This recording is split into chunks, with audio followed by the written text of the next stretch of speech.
Welcome back to the channel, everybody. I'm Mike Newton. We've got a comparison video for you today and two different price point drivers. We've got a £299 driver going up against a £449 driver, and we've got the Mizuno ST200 driver coming at the £299 price point against the new Callaway Mavrik driver at the £449 price point.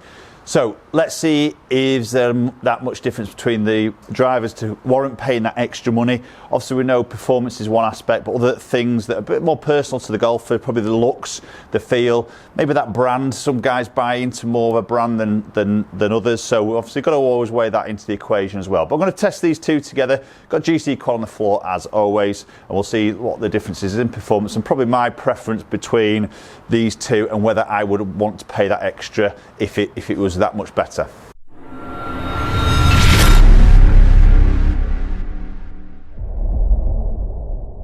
So just before we jump into the video, if you've been watching my content and you haven't subscribed, then please consider doing so. Just jump down in that bottom section below this video, hit that subscribe button, ring the bell while you're there as well so you get future notifications. Social media wise, just hook up and follow my Instagram platform, which is at @NMGolfCoach, and also Twitter, same handle there, at @NMGolfCoach.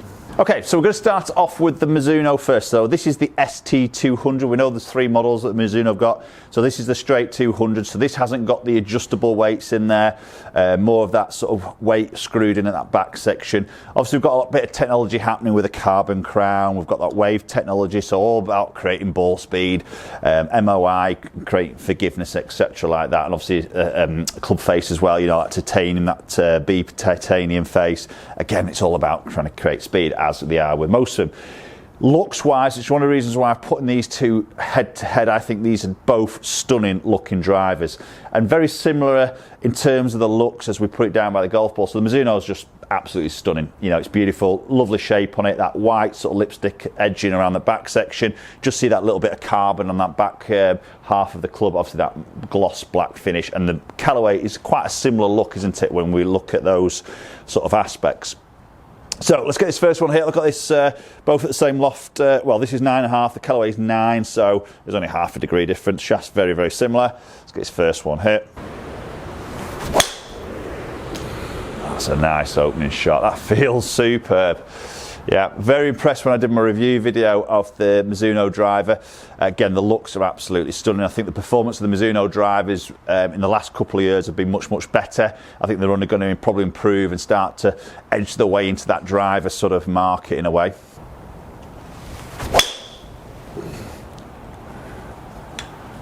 Again, good flight there. It looks to be quite a strong flight. First one got out there at 3.0, I think it's 7 there. Did just turn it over a tiny bit, to be fair.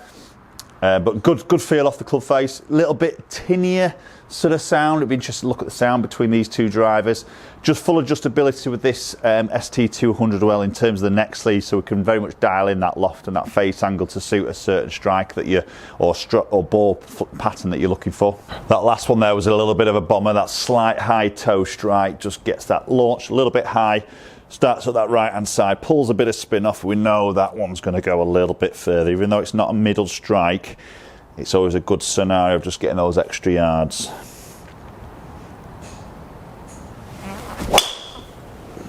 That's a good strike. It's a really good flight on it. It's just probably for me the downside with the Mizuno is it's just a little bit loud. It's just a little bit ear piercing. It's probably a little bit worse maybe just in the studio here as the sound echoes, but it is just a little bit on that loud side. But distance wise really good, 310 there, 165 on that ball speed, 116 clubhead speed, so decent clubhead speed there. We'll look at some spin numbers obviously at the end with the data between the two clubs, but I think starting or looking at those ball flight, it does look to be quite low spin, which is good for me.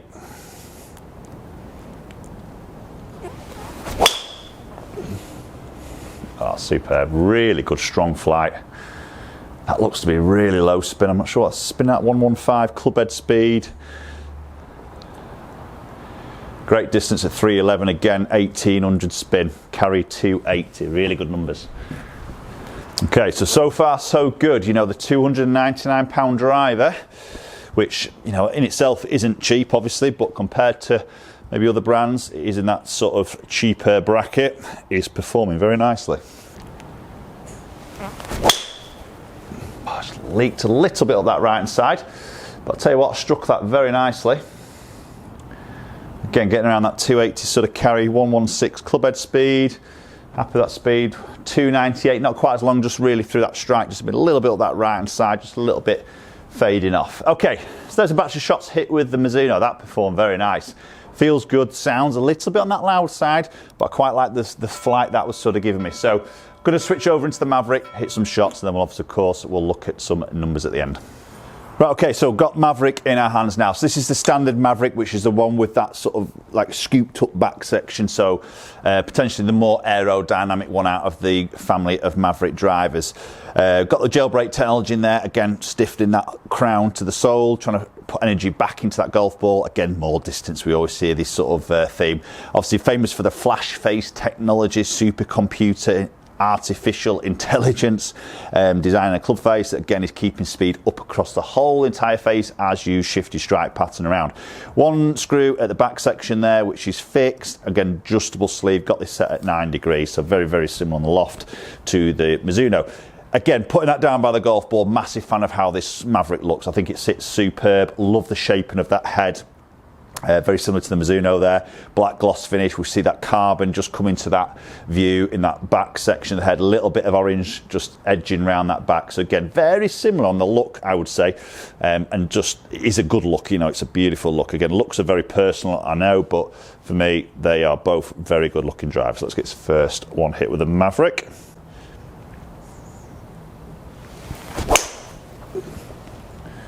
And straight away there, a very different sound. That was a lovely strike. Very different sound there, much quieter, much more muted, which to me sounds like much more of a solid contact. It feels very sort of stable, very solid at that point of impact. Very nice sort of sound. So the one thing I'd be quite interested to look at, as well as obviously distance, speed, spin, everything like that, is obviously club head speed. With this probably argument being a little bit more aerodynamic, which is designed, maybe not everything revolving around aerodynamic in regards to the Mizuno one here, but big talking point with obviously the Mavrik, and this sort of raised up back section of the club is all about trying to create more club head speed. So it would be quite interesting to sort of see if that alters in any way. Such a good sound. I really, really enjoy that sound. It just feels so much more solid. It feels strong off the club face, and whether that's the sound that's doing that, or it's just, I know sound is sometimes a lot to do with feel, isn't it, or relate to feel through that sound more, but it does, it just ticks on a big box for me in terms of that sound. So that's a lovely hit, that last one there, really straight and a long ball, getting out that 316 mark. It's going to have to do a lot more than that though to try and push it past that Mizuno. That's a little bit toe side, that wasn't the perfect straight. Sounds amazing. It's done actually very well there. Again, very similar direction to that first one, and that's not a bad distance. That was pretty toe side, but again, we did get that toe strike with that Mizuno. We know that just gets that ball starting up that right, curving a little bit back with that draw shape. We know it's going to pull a little bit of spin off that because of the slightly high above the centre of gravity location, so that's always going to pull that little bit of spin off it.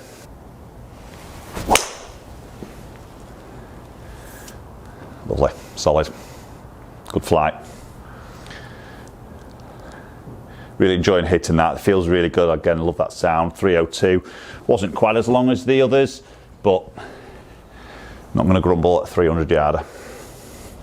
Okay, so we're going to hit one more with the Mavrik, and then we'll go and look at some numbers and compare.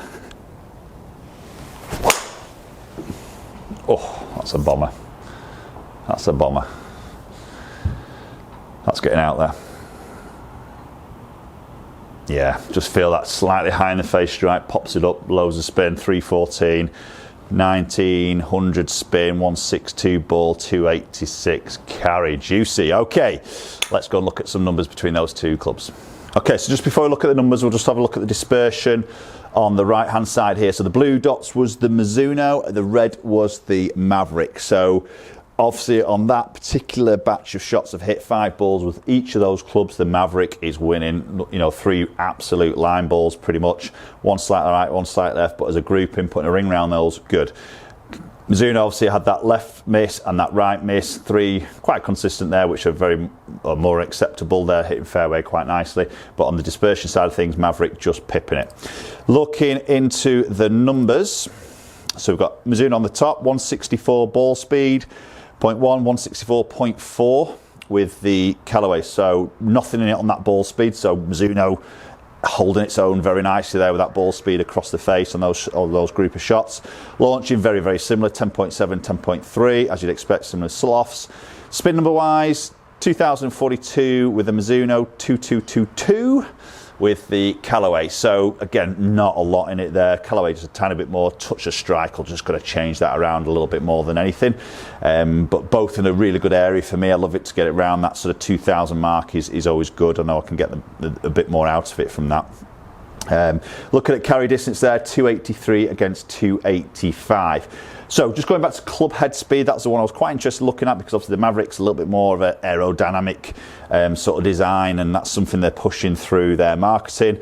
Mizuno maybe not so much, more put through the obviously the wave technology and the club face itself. So look at the club head speed, and there's a big jump there, isn't there? 115.8 with the Mizuno, 119 average, 120. I don't get often 120. I did feel pretty good today, to be honest, so it's probably a little bit quicker than what I'd normally do, but I felt I swung those both the same. Shaft length are exactly the same, so there's no influence on that. The weight of the shaft exactly the same, there's no influence on that either.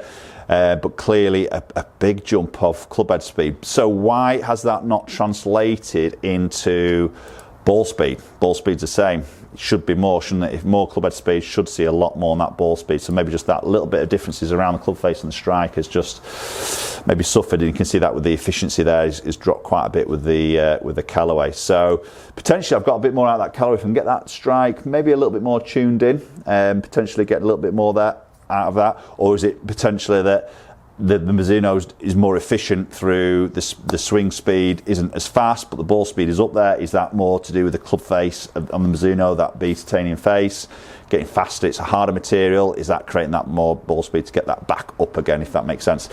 So interesting numbers there. Right, okay guys, so there we go. There's, for me, 2 really good drivers for 2020. Very different price points, as I mentioned earlier in the video. £150 difference between these is quite a lot, isn't it? So if you're on that tighter budget, and it maybe not stretching into the prices that maybe the Callaway and some of the other brands are in, then I think Mizuno in that ST200 is a fantastic driver. And there's other good drivers in and around that price point as well. So I think you've still got plenty to choose from, haven't you, around that sort of area if your budget is a little bit on that tight side.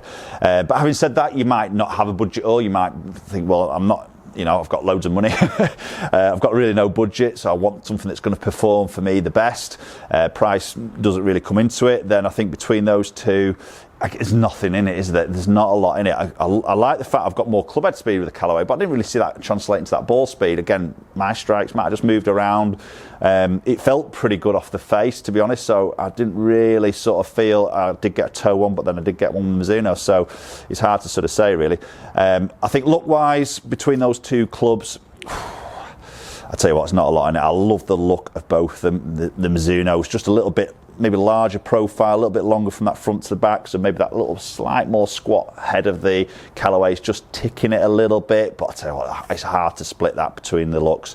The feel off the face and the sound, for me, definitely the Callaway. I love that acoustics of that contact there. I think the sound of that is superb, so much better than the Epic Flash for me.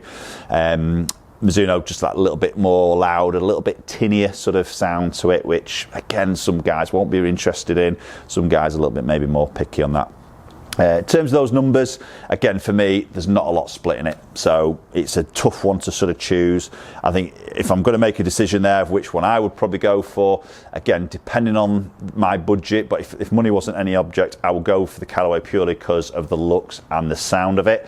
If I was on a tight budget, I'd probably go Mizuno. £150 difference is quite a lot, isn't it? I didn't see that difference in performance. Okay, it's not quite to the sound that I like, but I could probably soon get used to that. So budget-wise, value for money, the Mizuno for me is a very, very good option and a little bit of a winner there. Okay, post comments down below. Let me know your thoughts, guys, on those two drivers. Have you got either one of those? Have you tested these together? I'd love to hear your thoughts as always. And if you've gone through that fitting process, again, let me know how you've got on through that fitting process. I'm always interested to know how you, as maybe club golfers, are sort of going and purchasing your buying trends. Is it straight blind through reviews? Hope you're not just buying straight from this review without testing it. I know sometimes it's not always accessible to get to somewhere to test it.